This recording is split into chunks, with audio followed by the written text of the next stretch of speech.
These took place in the late 1970s and early 1980s. Girl in my high school got into a very bad car accident and was in the hospital in a full body cast for a very long time.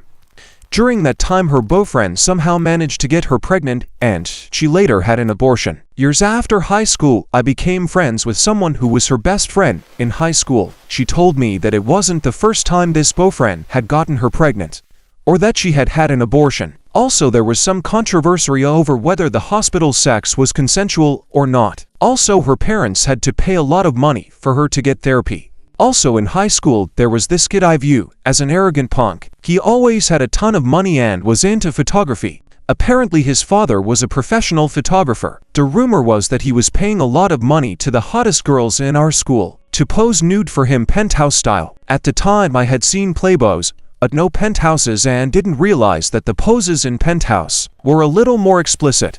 I ran into him a couple of decades later and we went to a nearby bar to have some drinks. He seemed very humble at this point, as if life had grinded him down.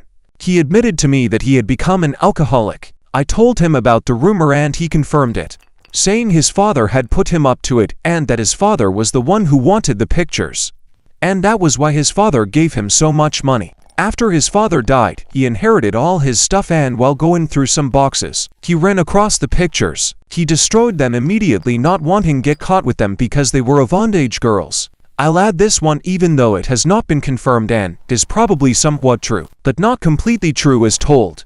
There were rumors that a girl who was a senior and I was a sophomore appear in a porn film while she was in high school.